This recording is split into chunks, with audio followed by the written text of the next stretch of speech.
get bit by an animal with rabies, the virus will spread to you through their saliva. When the symptoms start, it will sort of feel like you're sick with the flu. This is often followed by intense anxiety, aggression, and paranoia. Now, one of the weirdest symptoms of rabies is the fear of water. This happens because the virus triggers painful throat spasms, which make even the thought of water agonizing. And this can sometimes lead to a buildup of saliva, causing patients to foam at the mouth. Hello, magandang araw followers! Nandito tayo ngayon sa RHU San Jose, Balanga para ipakita sa inyo kung ano ang Animal Bite Treatment Center. Tara, samahan nyo kami. Guys, atin din pong tatalakayin ang rabies awareness. So yun nga po, kaya di naman po namin naisipan na i-vlog tong tungkol sa rabies or sa animal bite dahil madami pong case ng animal bite sa bayan ng San Jose.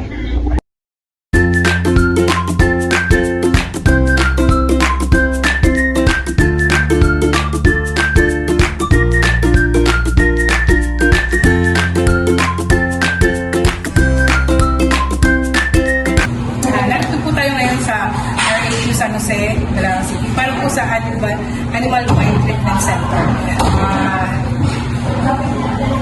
Kilala ko po ang ating masipag, accommodating, at mahusay na nurse ng Animal Bite Treatment Center. Si Ma'am Imelda Reyes. Good afternoon po. Ma'am, good afternoon po. Good afternoon po. Welcome po sa Animal Bite. Konting katanungan lang po para po sa tungkol po sa rabies po at saka po sa kung ano po ang ginagawa ng ano po ang trabaho ng Animal Bite Treatment Center. Okay. So, bali, dito po kasi, syempre po, pangunahing services po namin binibigay, yung maproteksyonan po yung mga mamamayan natin na na-expose po sa kagat o kalmot ng mga alagang tayo o stray cats na pag-alagala po sa daan. Stray dogs, stray cats. So, kasi syempre early prevention po yung unang-una nating goal dito. Yun lang. So, meron po tayong mga procedure na sinusunod like dapat po ang pasyente is pumunta muna sa pinakamalapit nilang health center para mag-inquire po sa proseso. Siyempre po may mga requirements tayo na dapat dalhin bago po tayo magpapakuna. Una-una po, yung health center din po kasi magsasabi kung ano yung mga early prevention na pwedeng gawin pagkatapos pa lang kung ma-expose sa animal bite like paghuhugas po ng panting nakagat o nakalmot ng 15 minutes sa running water. Tapos po, susunod na po nun is yung pagpunta po sa pinakamalapit na health center para po humingi ng procedure kung paano po makakapagpapakuna ng libre sa ating animal bite center. Ilang shots po ba ang karaniwan para po masabing ligtas na po ang isang taong nakagat ng dapat po, matapos po natin yung ating bakuna. Pag first timer po ang pasyente, ibig sabihin, unang pagkakataon niyang nakagat o nakalmot, binibigyan po namin siya ng prophylaxis ng 3 doses. Katumbas po nun ay 6 shots kasi po ang first dose ay 2 shots magkabilang braso, second dose po ay ganun din, ang third dose po ay ganun din. So, yun po yung ating ang ating proseso para po sa unang pasyenteng first time pong na-expose ang pasyente sa hayop. Pero binibigyan naman po natin ng ika-4 pa na dose kung sakaling po ang alaga ng pasyente ay namatay or nagkasakit or ang aso po o pusa ay hindi na natin ma-oobserbahan within 14 days. Kasi po ang alaga natin na hayop ay dapat ino-obserbahan ng 14 days. Pag namatay po siya, malaki po yung chance na nagdala siya ng rabies or delikado po ang pasyente. Kaya po kapag po ang aso o pusa ay namatay within 14 days, meron pa po siyang karagdagang inject o pang-4 na dose. So case-to-case basis po yung ating ang ating bakuna, kung ilang shots po ang ibibigay. Meron pong 3 doses, pero normally po, yung pong regular is 3 doses. Ano po ang interval nito? Ang interval po nun, yung day 0 po is, so yun po yung unang araw na nagpabakuna ka. Pagkatapos po ng first dose mo, babalik ka after 3 days, yun yung day 3. Kaya day 3 po kasi yun nga po yung pangatlong araw. Mula sa unang araw na nagpabakuna ka, ang susunod po is day 7, yung third dose. So, after 4 days po ng ika-pangalawang dose, yung last dose. May ano po ba ito? May bayad po ba ang pagpapabakuna? Dito po sa amin sa Balanga, libre po. Maswerte po tayo na pinitay po ng mayor natin or ng LGU natin yung kung pag-procure or pagpili ng anti-rabies. Kaya maswerte po yung mga Balangueños kasi po tayo lang po ang may animal bite treatment na libre. Pero Ang tanong ko naman po, ano naman po yung mga steps na okay. Normally kasi, meron tayong incubation period, no?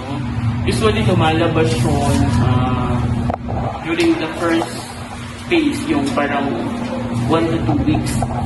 So, pero hindi naman kasi siya na nakikita agad eh. So, normally, nagpo-progress siya after 1 month. Yung mga early signs and symptoms is posibleng nilalagnat ka, namamanhid yung mga bahaging kinagat o kinalmot, tapos parang nawalan siya ng parang like, parang hindi mo siya magalaw, ganun. Then, parang semi-paralysis. Tapos, pero late stage na kasi is yung talagang takot sa hangin, takot sa tubig, hindi makainom ng tubig, tapos balisa. Yun. So, pag meron na yung mga signs na yun, medyo nakakatakot na kasi wala nang chance of survival. Yun. Kaya talagang ang early prevention natin is yung magpabakuna ASAP within 24 to at least 3 hours. 24 hours to 3 days.